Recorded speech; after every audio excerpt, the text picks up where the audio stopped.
Hi, you guys, and welcome back to the podcast. We are the KarWells. I'm Emily. And I'm Sarah, and we are, as you know, Airbnb interior designers and investors. All right. Well, welcome back, listeners. For those of you who have been around a while, welcome back. For those of you that are new, welcome. This podcast today is, Emily and I have done maybe 2 or 3 podcasts in the past with just the two of us. And these are always so much fun. So, in today's episode, we are just going to be talking about kind of catching you guys up on our investing lives and a little bit more behind the scenes. A lot of times we're picking other people's brains on their investing journey, and so we don't get to tell you guys in depth on what's going on in our lives. So that's what we're going to do today. Yes. We can start with a horror story because you have a quite recent one. Yes. Well, actually, I have that whole last week. All of last week was such a horror. Yeah, we'll get into the arbitrage stuff later. I think the bad guest one is a good horror story. Yes. So for those of you that have followed us on Instagram and on TikTok, you may have seen the viral video going around of my most recent horror story, but we will share it more in depth here. So, as you all know, I have a lake house in Michigan. We have been running this lake house for, a little bit over 4 or 5 months now. We started renting it out in early March. Now it's August. So we've had a good run with it, and we've had a lot of guests. At this point, we've got, nearly 30 reviews. It's been nothing but rainbows and butterflies. It is the honeymoon phase of this lake house. And last week we had our first bad guest. And in the TikTok, I also specified that this guest is like a 6 out of 10 on the bad scale because it is not nearly as bad as someone sticking cooked fish in my cupboard on a pan or getting completely robbed. So we're not going That comment was all over the videos. All over the videos. People were like, at least it's not a fish on a pan. And I was like, people are listening to the podcast. Yeah, honestly, it was like, that was one of my favorite moments so far in being on social media is really seeing people like reference things that you talked about like literally 6 months ago and being oh my gosh, like we have a whole ass community. It's so cute. We love you guys. Okay, but this guest, honestly, and I'll give a little bit more of a backstory to it. So July is the busiest month of the year in Michigan. It's the most profitable month, and we have been pushing our pricing outrageously just to like see where our shelf is.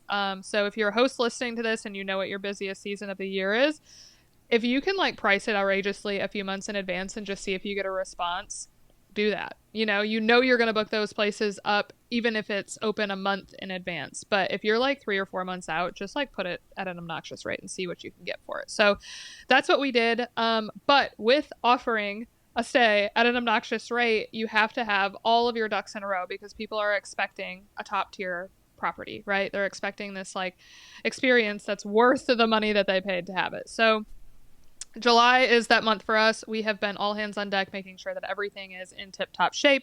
We bought an extra AC unit for the house because a lot of Michigan properties, for our southern listeners, do not have central air because it doesn't ever get up over 90 degrees up here. And when it does, even at night, it gets back down into like the 60s or 50s. So we have like gone through the house. We've replaced the sink. We've put new lights up. We've just like done an excessive amount to make this property tip-top shape. Well, we have this guest who's coming in and they immediately start asking a ton of questions. And questions aren't bad. Some questions are good. But when you start as a host having a million guests and you have a lot of interactions with guests, when you start having a guest who has like insane questions, you're like, oh no, like this is going to be the one. Like, it before they even... Red flag. Yeah. Red flags everywhere. You're like, wouldn't date you. We got to host you. And so this was that guest. And so we had a lot of anxiety going into it, but this guest was only staying for 2 days. So we were like, oh my gosh, it'll be over before we know it. Well, the guest, during the stay was immediately like, for example, our lake that we're on is like max 30 foot deep and we don't offer a pontoon or any sort of motorized boat. We offer 2 kayaks, but again, the lake is really shallow and it's really small. And so we've never had anyone ask for life jackets, for example, for kayaking. Like I always made fun of Ethan for wearing a life jacket when he's kayaking. And they got there and they were like, we need life jackets. And I was like, go buy some. we'll reimburse you. So we ended up having a couple of spare ones in the garage. It ended up working out. But long story short, when they left, they were super needy during their stay, and we were like, oh my gosh, there's no way we're getting a great review on this. Like, everything that they're asking us, we're like, we either didn't have, or nobody's ever asked us for it before, or it was like super nitpicky. And so at the end of the stay, they check out. We, tried to handle everything that they wanted in a timely response or in a timely manner, and they left us this. It's not even a review yet. It's just a message. So I don't even know what the review says because I'm postponing it by 2 weeks. So it shows up underneath good reviews that have happened since then. But it was just a direct message to us, and they listed off some insane things that they thought was not worthy of a 5-star review. So they left the property. They immediately messaged us. They're like, look, we want to be transparent with you. This is why we feel like your stay wasn't worth 5 stars. And they had I think 9 or 10 reasons. All of them were insane. One of them being the pots and pans weren't stacked the way that they would prefer. I was like, oh, this is a first.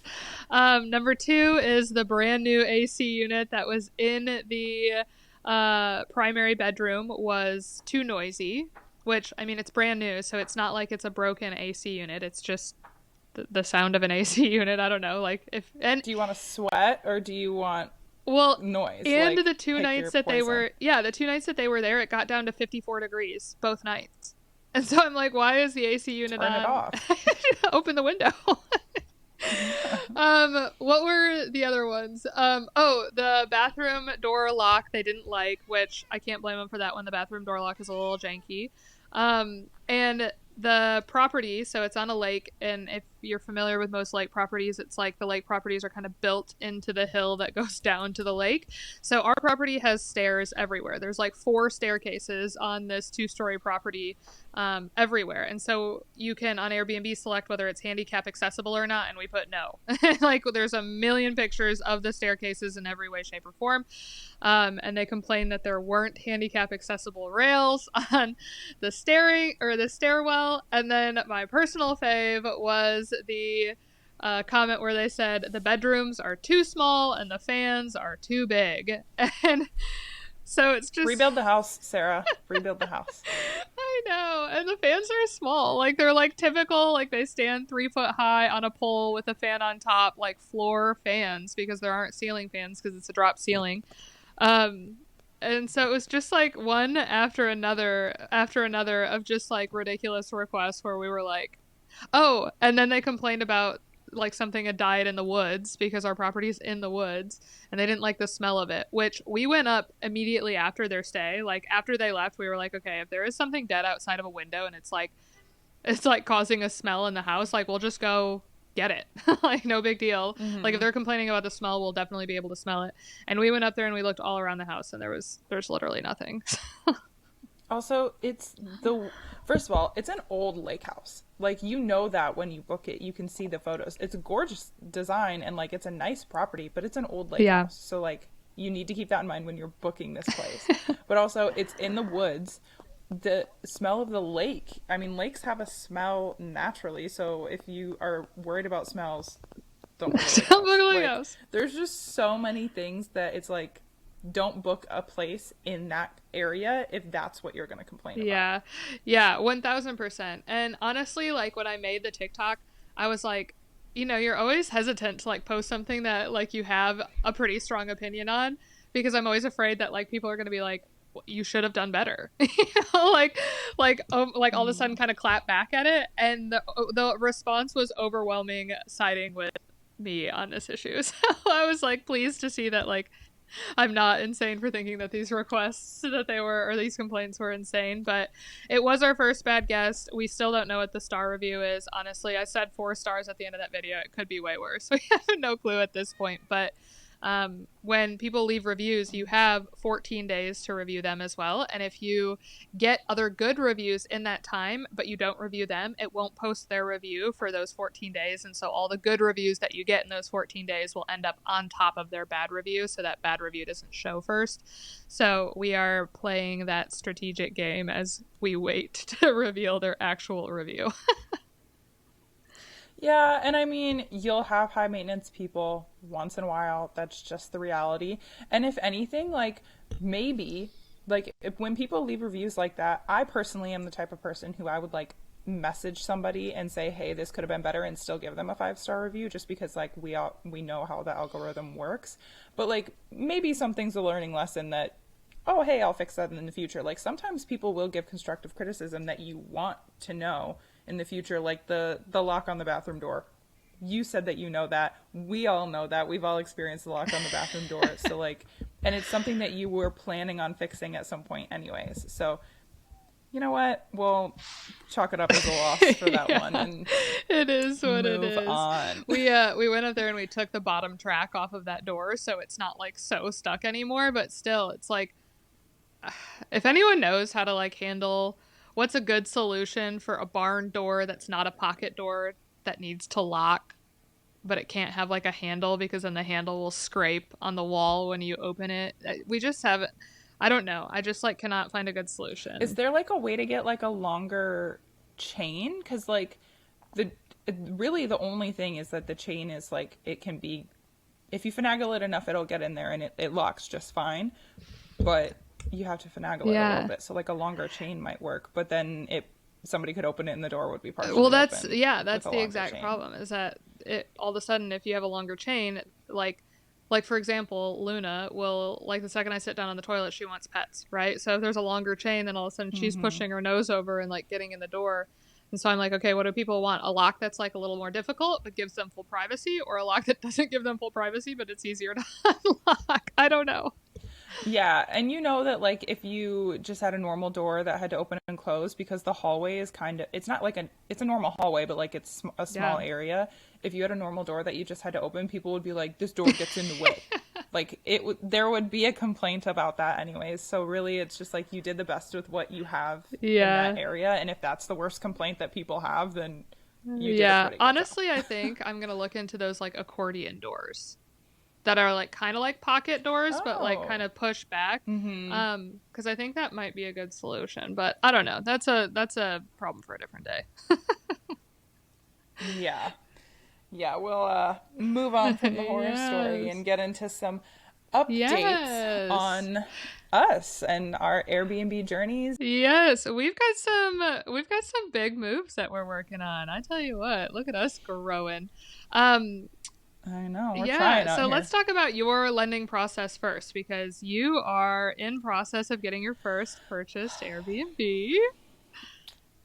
Yes, I am biting the bullet. I feel like we've gotten to a place now with like our system for our business that I mentally can take the time to actually get this process started. So I submitted all the paperwork for the lending process and I have been scouring Zillow and already of course fell in love with the property before I even know what I'm qualified for because that's just who I am as a person. I get really attached to things. So I'm really hoping that I qualify and can go tour this house soon. But we're essentially looking for a Michigan Lake house. I would prefer to stay on the west side, just personal preference. And because of Tyler's job, we want to be at least within driving distance of the Chicago airport because he travels internationally a lot. So we are going through that process. Paperwork is ridiculous for anybody who is going through the process. You need to have a lot of things available to give to them. My husband is a W 2 employee, so we are lucky enough to have a W 2 income to base it off of, but I am not, obviously. And so getting all of my documentation together, it's like they want to know, they're like, who employed you for the past 2 years? And I'm like, me. Like, I just, it was me. And then especially because like we made as much as we wanted to make, right? Like as many design clients as we took on at the beginning, that's what our income was. And so they're like, what's your monthly income for the past 2 years? And I'm like, sometimes it was $0 and then sometimes it's like significantly higher. I'm like, do you want an average? I don't know what you We work when want. we want to work. I know. And so it's like the thing about owning your own business or like being self-employed is none of that is organized in it. Well, it is like I have spreadsheets, don't get me wrong, but like it's all kind of random. It's never really that consistent. And so filling out the paperwork was really interesting. I'm waiting to hear back. I did get notifications that my credit was ran, so I'm guessing that they're just like going through the process right now. Yes. But I'm hoping that it's quick because this house that I really like, I haven't even toured it. Like, I don't know why I'm so attached to this property at this point, but it's an existing Airbnb. Well, it's on VRBO, so they don't have it listed on Airbnb, which I think is a missed Oh, of opportunity, but that's course. just me. And it's a very similar situation to yours actually. It's on a lake, it's a nice property. It has like a screened in porch area, and they are selling all of the furniture in the property, which I'm not in love with the furniture in the property. Like, there's a reason it's not pulling the numbers that I think it can pull. But if I can sell some furniture and pay to furnish it by selling furniture that's existing in it, then I absolutely will. And then I'll reuse whatever I like feel like is usable in the space. But I would really, really love to be able to go and tour it. And they're taking final offers a week from tomorrow. So I just want this to be a really quick process. But worst comes to worst, I will continue on the journey. There's just not, at this point, a ton of lake houses on the west side that are available. And I even was like, okay, if I don't do a lake house, I'll just do like a nicer area, which is Holland. And there are houses available in Holland, but their regulations are so strict. And I was like looking at their zoning map because I found a house that was like a cute house. It's not too far from Lake Michigan. Like, it's like a street or two over, which is really close.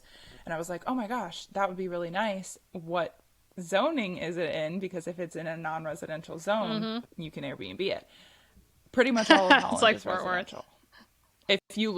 If you look at their zoning map, it's like huge, and it's like it's like, I can't remember the exact terms, but it's like medium residential and small residential, and like, but it's all residential. And I was like, oh my gosh. So I'm ready for whoever needs to sign All that right. bill to sign it for the Airbnb regulations. Like, it's sitting on your Yeah. desk. We heard Yeah. already. Well, Please it's sign it. interesting too because it's like when we did the podcast with Lily and Cassidy, and they're like obviously looking at investing in Airbnbs in Michigan. Cassidy was like, or sorry, Lily was like, everywhere I look, Airbnb isn't allowed in Michigan. Like, everyone has regulations against it. I could not disagree more. Okay, if you're looking in Mm-hmm. Charlevoix, Traverse City, Petoskey, Grand Rapids, or Holland, Grand Haven, yes, there are regulations. Like, yes, those are the only popular travel destinations, and of course, people will come swarming. Like, it makes sense for them to have regulation. But literally every other Mm-hmm. county that I've called, every other city that I've called for properties that we're looking at, everyone's like, not only do they like not have any regulation at all, but they're very pro Airbnb. And so I'm like, it really, just like when we were talking to Sandy earlier, it's like those off the beaten path Airbnbs that are a higher risk investment because you can't really understand what they're going to be bringing in, but there's no regulation and there's no competition, are like low key the gold mines. Yeah. Yeah, this one that I'm looking at, it's like an hour outside of Grand Rapids. It's like an hour outside of Lansing. So out of like major cities in Michigan, which it's funny that Grand Rapids is a major city because it, like, after living in Houston, Grand Rapids seems so small. But and so it's like, if people want to take a day trip in or go to a nice dinner, they can drive into the city. Like, Michigan's a very drivable state if you are in the state. But it's, yeah, those big cities are going to have regulation. And Grand Haven is the same as Holland, where like, if it's not zoned residential, you can do Airbnb in it. So Grand Haven is still a good place to invest if you can get into that market because it's a major tourist destination. I don't know what their permitting is because I haven't looked into Grand Haven as far as permitting. Holland, if you can have an Airbnb in a residential area, but they have 25 permits available, and they were literally on their website. It's like, these don't really come up as often because if you're running an Airbnb in Holland, you're making money, and who's going to give up their permit? Yeah, Nobody. no one. So those people that have those permits have probably had those permits for years. Yeah, and they're not giving them up. They're like, no, No, no way. absolutely not. Ooh, I just So got a booking while we're sitting on here. I just got a booking for literally next summer at the lake house. Oh my gosh. Well, that's really It's exciting. so far out. It's so interesting, like the difference between city travel and country travel. Yeah, absolutely. But yeah, so just starting my process and trying to figure out what we're gonna do. We're planning on kind of doing the same thing you did as like house hacking, I guess, is the model that we're going for, and living in it for a while and then figuring it out after. But Might I'm be worried time I'm to gonna. get that Sprinter van. I know that Tyler actually said the exact same thing. He was like, we could just like live in the Sprinter van, but I'm just worried I'm gonna get attached to the house and not want to leave. Of course you are. The nice part is when you actually own the property, you like so far every single time I've left the lake house, I've like nearly cried. But also it's like you come back and it's professionally cleaned and you've gotten so Hmm. many good reviews on it and other people have enjoyed it and like when you come back it just I don't know. Like every time I walk in I'm like just so like grateful and appreciative that I like have this thing that like not only pays me and lets me like live my life, but also I get to come back and like we had a guest last week who paid an extra day but wanted to leave at 7 p.m. at night instead of 10 a.m. the next morning. And so when they checked out at 7, Ethan and I like immediately he's like, "Do you want to just go up to the lake house?" And I was like 5 minutes later I was in the truck. Like we left so fast. We got halfway up to Baldwin and Ethan's like, "Did you grab your wallet?" And I was like, "No." And he's like, "I don't have my wallet either." He's like, "Did you grab pillows and blankets?" And I was like, "No." And he's like, "Me either." He's like, we just ran out of the house because we were so excited to go up to the lake. My gosh. No, yeah. I'm already picturing the design that I would do in the house, like walls that I would paint, just literally just based on photos. I like have Yes. this whole thing pictured in my head and I need to not get so attached before I even know what house I can afford. That's going to be my problem. Yeah, for sure. But I mean, like both of us obviously are shopping for houses in Michigan right now, and it's the best time in the world to shop for lake houses. Like August and September for our listeners, if you're ever considering investing in Michigan, August and September are the best for lake houses because everyone squeezes one last summer out of their lake house before they put it up for sale. We're hoping that we're going to see a super saturated market this fall specifically, or this, summer transitioning into fall because of the looming recession. We're hoping that people are like offloading properties and offloading extra expenses so we can do the opposite and buy them. Right? Yeah. Cross our fingers that that Yes. happens cuz Yes. It would but be yeah, incredible. so you were talking about you are also looking for a lake house. You and tell them about like the partnership with your brother and Yes. getting it. So Sarah's going for 2 properties right now. Yeah, we always overdo it. I swear I'm like when I invested in Dallas and like scaled from 1 to 4 and like decided to like bite off too big of a chunk right before COVID hit. And it was like this like looming like thing. And then it totally collapsed. And I feel like I'm doing the same exact thing with purchasing houses where I'm like biting off more than I can chew. And there's a looming recession and it's just going to like collapse in front of me. But if we learned anything from COVID, it's that we create wonderful things out of having our backs against the wall. So I'm just seeing that as I may be walking into a challenging period of my life, and that's fine. That's fine. We Yeah, perform well under pressure, is what we've learned.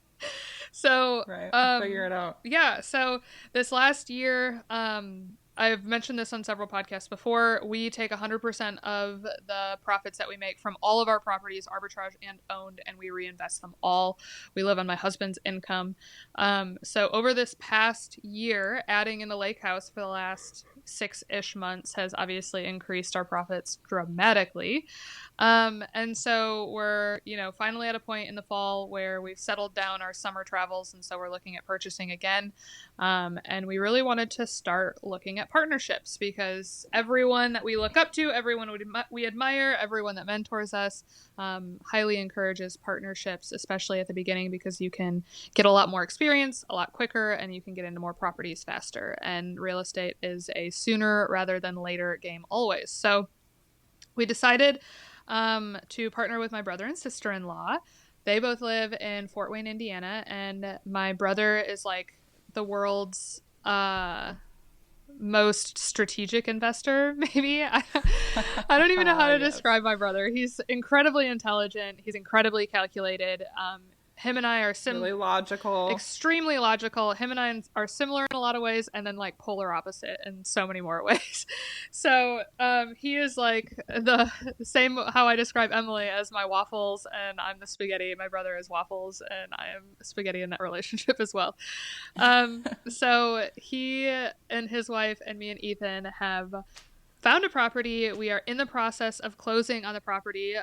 We had the inspection done yesterday. It is also a Michigan lake house, but is on the opposite side of the state, and it is the third property we toured.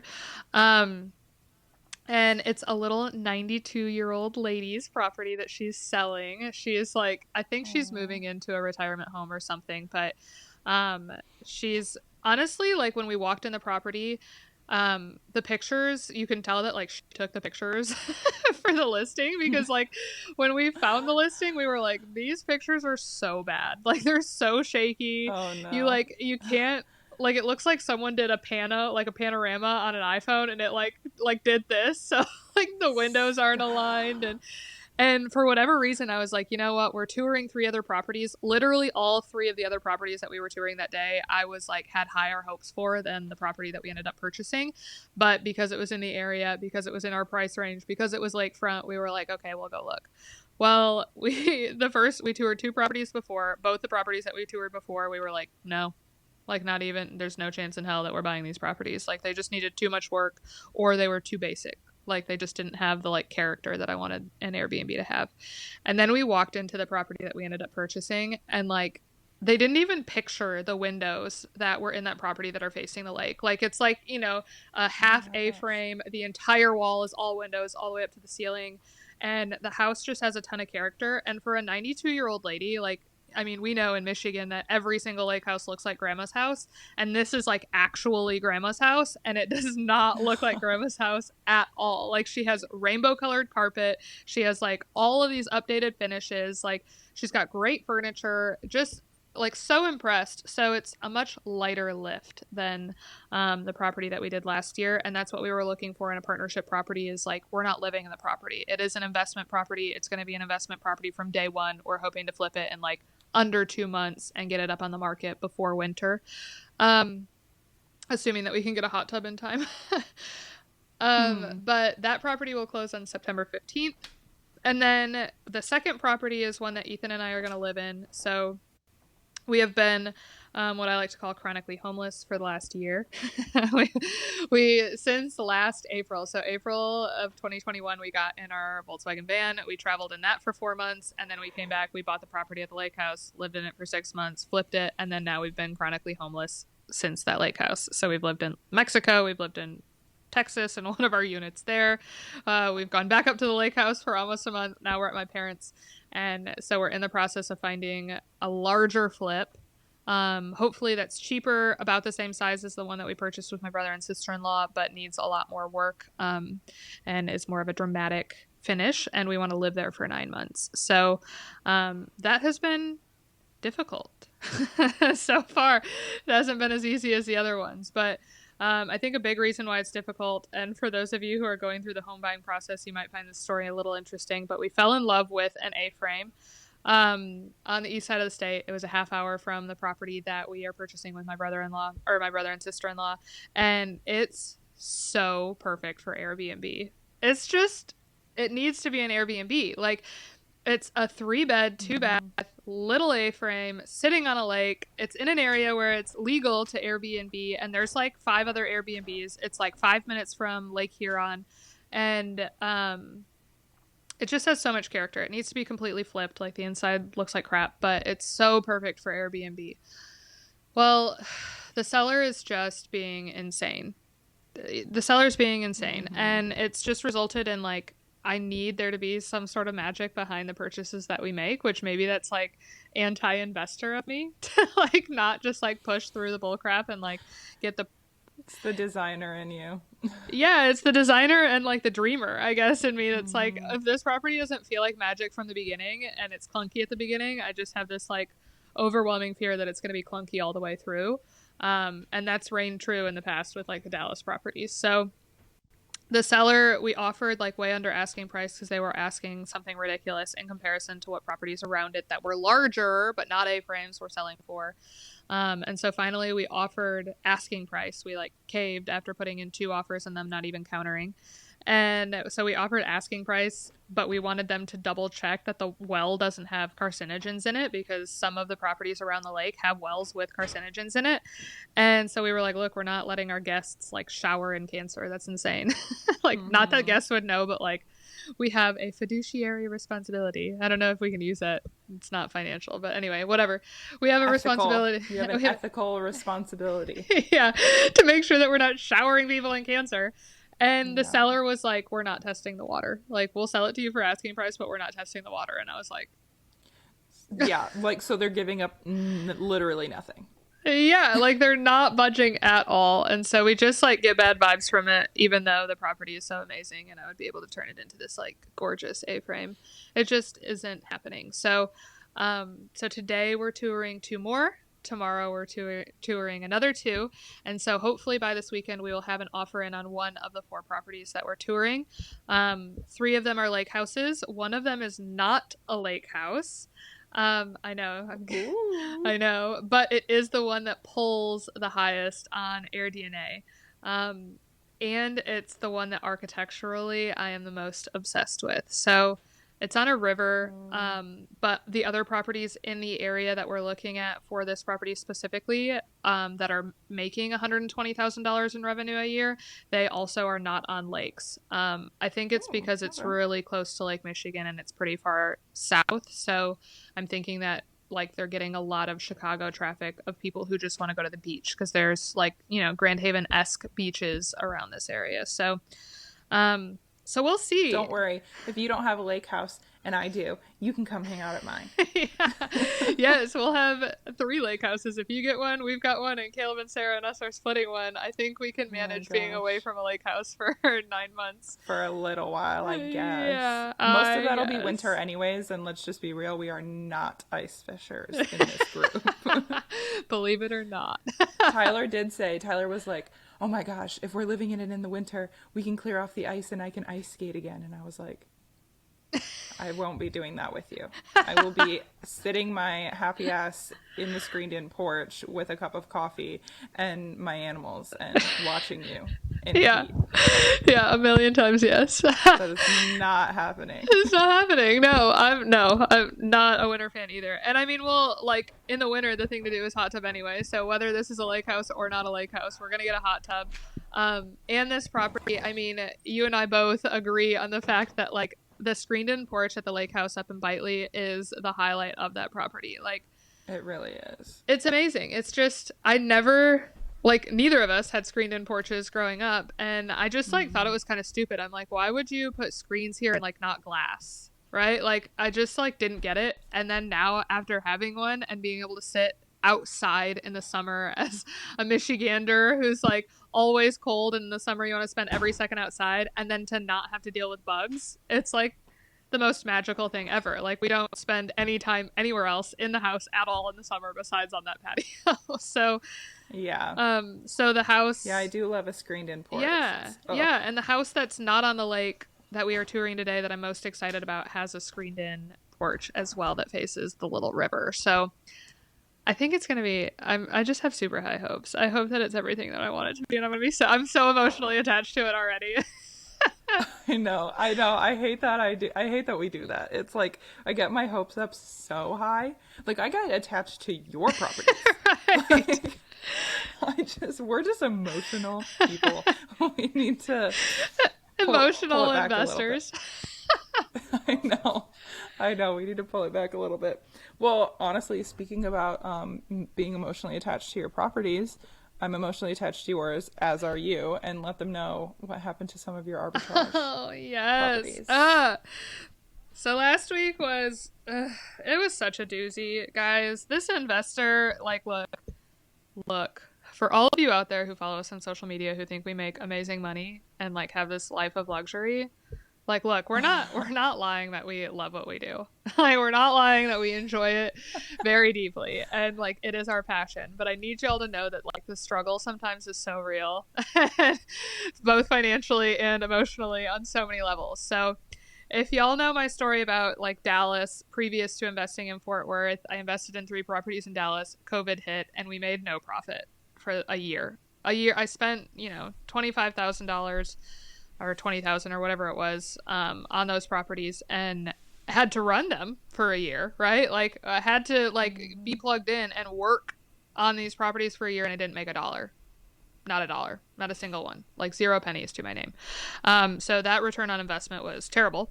And then we moved them all to Fort Worth. And so I was like, I want to be in the Fort Worth market. I just like spent so much time finding landlords who would let me do it, establishing a relationship with managers in these properties that would let me do it. And so we took all of the properties in Dallas and we moved them to Fort Worth March of 2021. Well, so since this year, we had 4 arbitrage properties in Fort Worth, and in March of 2022, my lease was up at one of the properties that I had developed a relationship with a landlord. I even put a couple of his own properties in his own building. Emily and I designed them together. He kicked me out. We spent so much time developing a good relationship with him, and he just like straight up was like, you're my competition, like business is business, get out. And so we had to shut down that property. It was a relationship that went south. It was a really tough pill to swallow, and so we lost one of the 4 properties. Well, 2 out of the 3 properties remaining are in the same apartment complex, and they are our longest running properties. So I lived in one of the units for 2 years, and then I've been renting out one of the units for 3 years now. And they decided to put a letter on our more profitable one of the 2, the one that I lived in, a few months ago, and they said, hey, we are not giving you option to renew your lease. We're kicking you out. And we've been great tenants. We've had a really good relationship with them. But at this point, they are either going to run it themselves as an Airbnb, or I think what the actual thing is that we're walking into a recession. People who own apartment complexes are aware of that, and they want people who this is their primary residence. I mean, there is inherently more risk to an Airbnb because it's not somebody's primary residence. So if people stop traveling, all of a sudden they're going to have empty units. So I think that they're just no longer willing to risk it. And so I went down to the office and I was like, look, I have 2 properties here. Like, are we just shutting down one? And they were like, yep. Like, they didn't want to address it, right? They weren't playing ball with me. They weren't being transparent with me.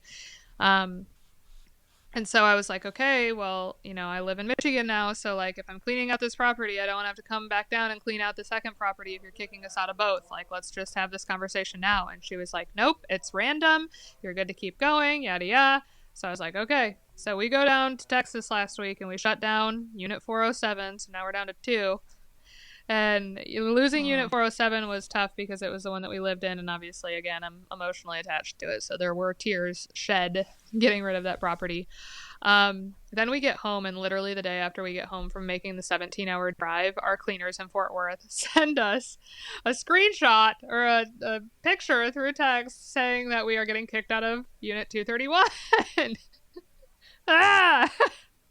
Literally, like, why be shady about it? Why not tell me? Like, I was already down there. Like, it's just so frustrating. So now we're gonna be down to 1 arbitrage unit in Texas, and arbitrage just isn't something that I want to continue pursuing for obvious reasons, right? Like, this is the second arbitrage little empire that I've built in Texas, and the second one to get shut down.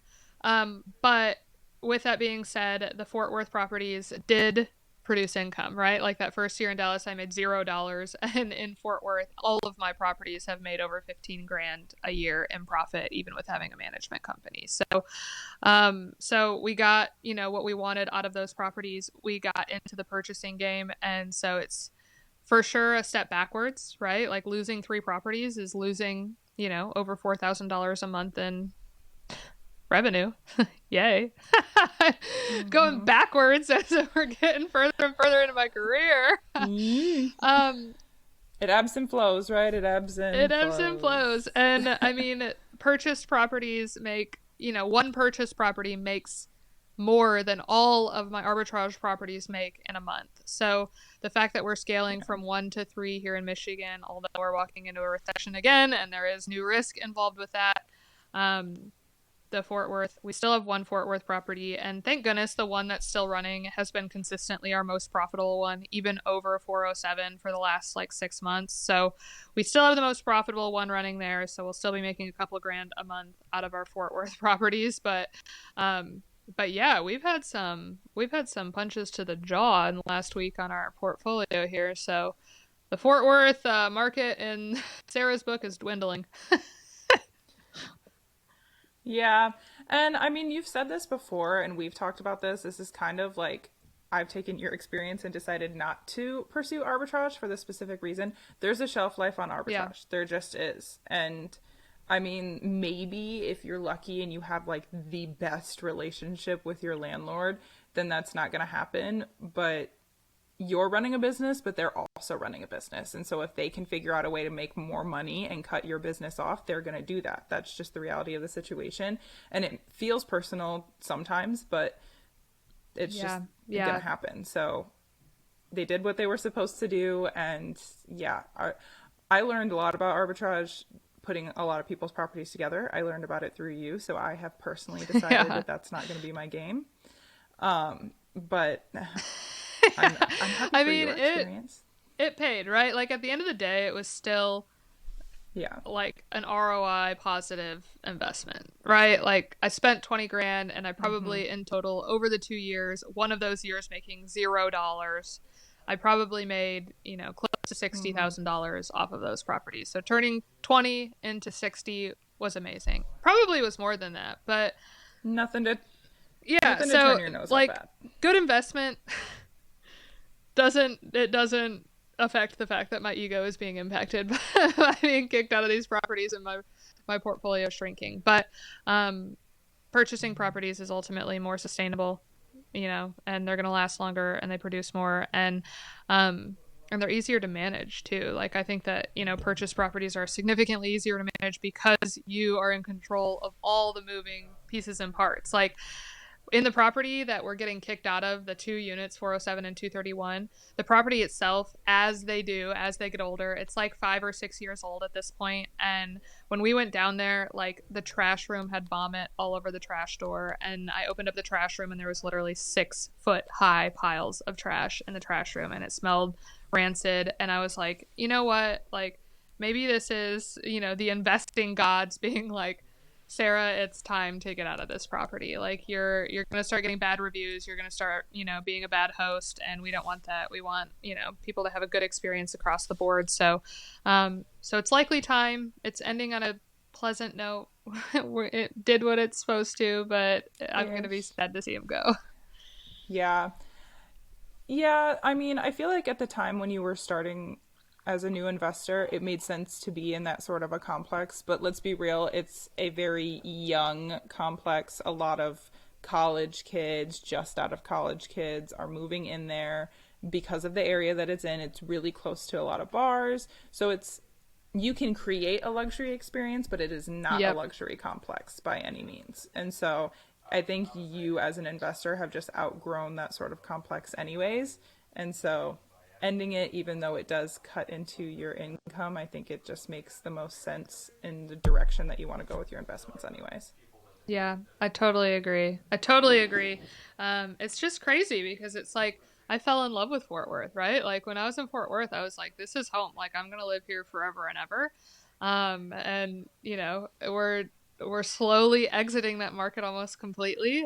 We'll still have that one unit, and that one unit is like really, really stable. Like we're for sure in that unit at least till next March because our lease is through next March. So we've got a good stretch before we're even going to have a conversation with that landlord again. And that landlord is a 20, maybe 3-year-old kid at this point who has a dad who's in real estate investing and he does not want to do anything other than collect a check. so, Yeah. so I think we're safe there. But it's just strange. It's like strange not having the same roots in Fort Worth that we've had for, 6 or 7 years at this point. So it's just part of it. Yeah. But on happier notes, somebody added to their family this week. Oh, yes, he's in my lap and he's been whining. So if you hear whining in the background, I'll put him up on the screen. This is Zero, my puppy. And Emily he's, has wanted a Dalmatian for literally as long as I've known her. yeah, this is my dream dog and he's such a sweet angel. Yeah, look at him try to bite my headphones. He's so cute, but he is extremely attached to me. He needs to be in my lap at all times at this point in his life. So yeah, if you hear during any episodes, any whining in the background, it is Zero just being a cute boy. Being our little mascot. Oh, he's so cute. Yeah, it was a very reckless, irresponsible decision. I will tell you guys that it was very last minute. Do I need a puppy right now in my life with how chaotic it is? Absolutely not. But like, look at his face. I know. Can you say no to that face? You can't. I saw a picture of him and I was sold. So we're doing what we can at this point, but yeah, that's pretty much the updates in my life. Yeah, that's kind of the life update. Yeah, it is. I have a little one crying at me to go outside, so we can wrap this up. Beautiful. Yes. Well, thank you guys again for listening. If you are not connected with us everywhere else, please get connected with us. We're really kind of doubling down specifically right now on YouTube and trying to offer some longer content for you guys, whether it be analyzing properties or tips and tricks for your Airbnb, because we want you guys to be great hosts as well. So, as always, please like and subscribe wherever you are listening or viewing. That helps us out tremendously. And yeah, well, I guess you can plug where they can find us if they haven't found us already. Yes. So if you guys don't know where we are, Sarah and I are at the KarWells, and that is on TikTok and Instagram. I have everything linked in the bios for you guys. Yes. And thank you for listening, and we will catch you again next time. See you later. Bye.